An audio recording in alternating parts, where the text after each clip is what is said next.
আসসালামু আলাইকুম। আমি আল-মুক্তাদির বিল্লাহ। অনেকদিন ধরেই আমি কোনো বিষয় নিয়ে কথা বলি না বা আমার ফেসবুকে কোনো ভিডিও আপলোড করি না। এর বেশ কিছু কারণ আছে।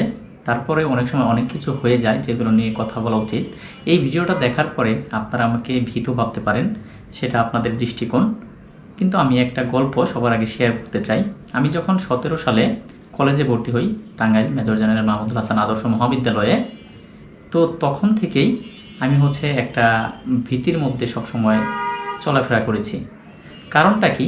আমি যখন শহরে চলাচল করতাম তখন থাকে না যে শহরের কিছু বখাটে ছেলেপেলে বা এমনভাবে আমার দিকে তাকাতো বা এমন রিয়্যাক্ট করতো, তাতে আমার মধ্যে বেশ ভয় হতো যে তাদের সাথে হয়তো বা কোনো কারণে যদি একটা কিছু হয়ে যায় তো তারা হয়তো বা আক্রমণ করতে পারে।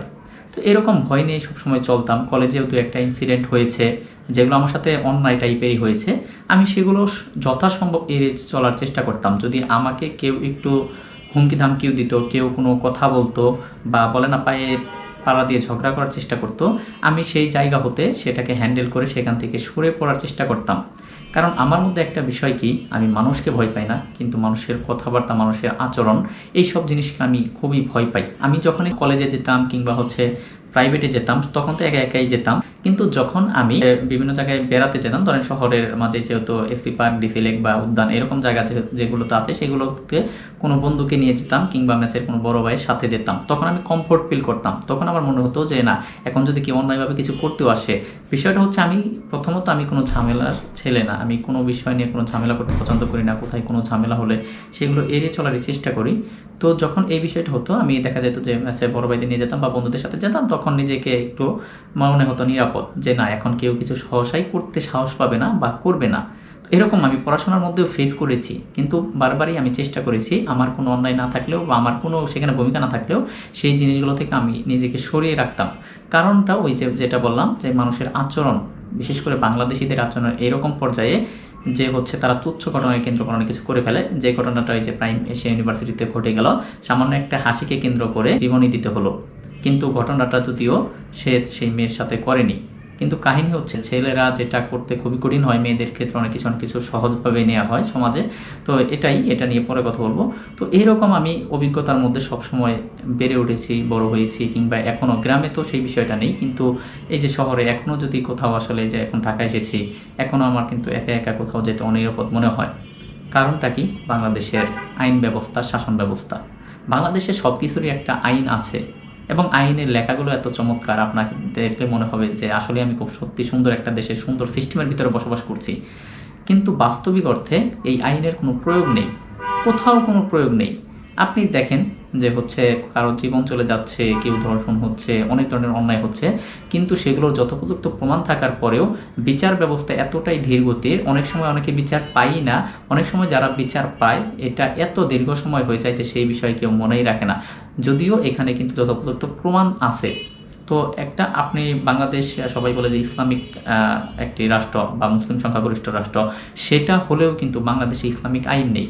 আমি বলছি না ইসলামিক আইন নিয়ে অনেকের অনেক ধরনের মাথা ব্যথা আছে, অনেকে এটাকে মেনে নিতে পারেন না, সেটার বিষয়ে যাব না। কিন্তু ইসলামিক আইনের কি কোনো বিন্দুমাত্র যদি ছিটেফোঁটা বাংলাদেশে থাকতো, অনেক অন্যায় এমনিতেই কমে যেত। দেখেন যে যদি ইসলামিক আইনে কি হয়, যদি কোথাও চুরি হয়, চোর যদি ধরা পড়ে সেটার প্রমাণ থাকে, তাহলে কিন্তু হাত কর্তন করা হয়, এবং ধর্ষণ করলে পাথর নিক্ষেপ করা হয়। অনেক ধরনের আইন আছে এবং এইসব আইন থাকার কারণেই অনেকে সেগুলো করার সাহস পর্যন্ত দেখায় না।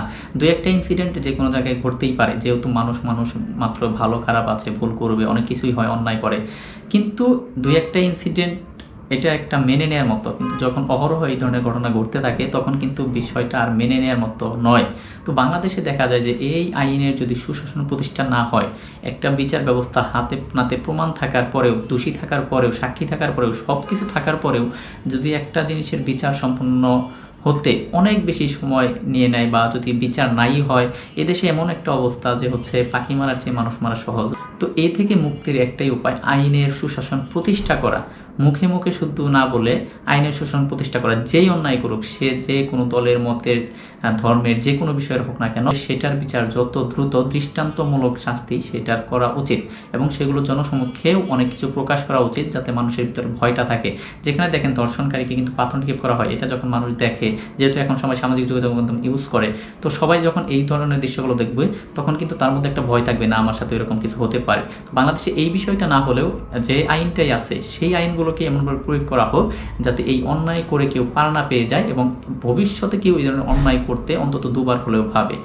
যদি এই ধরনের আইনের ব্যবস্থা আসলে যদি সঠিকভাবে প্রয়োগ না করা হয়, যদি আইনের শাসন সঠিকভাবে প্রতিষ্ঠিত করা না হয়, তাহলে এই ধরনের ঘটনা কিন্তু বছরের পর বছর ঘটেই যাবে। এটা নিয়ে যতই আলোচনা হোক, সেই সময়ে যতই হাইপ ক্রিয়েট করুক না কেন, একটা সময় যে এগুলোর কোনো ফলই আসলে দেবে না, যেটা কিন্তু আমরা বারবার দেখতেই পাচ্ছি। তো আমি আশা করব যে এই ধরনের ঘটনার আসলে যথোপযুক্ত বিচার করা হবে, আইনের সুশাসন প্রতিষ্ঠা করা হবে, তাহলেই বাংলাদেশ সুন্দর হবে। সবাইকে ধন্যবাদ। আল্লাহ হাফেজ।